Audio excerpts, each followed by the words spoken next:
ମୁଁ ଶଙ୍କର କୁମାର ପାତ୍ର ସଭାପତି ରାଜ୍ୟ ଓବିସି ମଞ୍ଚ ଓଡ଼ିଶା। ଆଜିକା ସାମ୍ବାଦିକ ସମ୍ମିଳନୀଟା ହେଉଛି ତାର ଗୋଟିଏ ମାତ୍ର କଜ ଯେ ଜାତି ଜନଗଣନା ଆମର ଦାବି ଏବଂ ବର୍ତ୍ତମାନ जो जनगणनार पद्धति चली तार भितर जो 33-34टा क्वेश्चनर्स अच्छे 13 number questioner ST SC others लिखाई आम चाहूँ से एसटी एससी ओबीसी और अदर्स करा जाऊ कहीं ओबीसी गोटे संवैधानिक मान्यता प्राप्त वर्ग है। केन कथा सर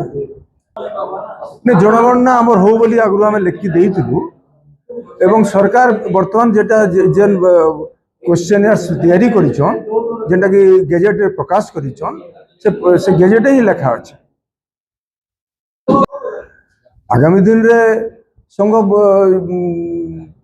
सरकार के संगे तो आम तो बर्तमान तो भी तो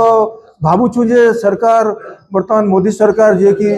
ओबीसी वर्ग आसन मोदी आम चाहूँ ओबीसी मानकर जनगणना करके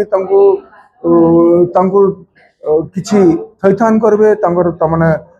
प्रोजेक्ट नेबे तमर लगी योजना करबे बोली भावुछु आज पर्यंत आउ जदि नहीं करबे बोले तमने पुणे आमे बसिकी विचार करू। भोट कथा कहउछन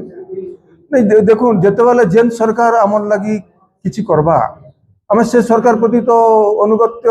स्वीकार स्वीकार करमु जे नहीं करबा ताकि आमे से सही सारे व्यवहार करमु।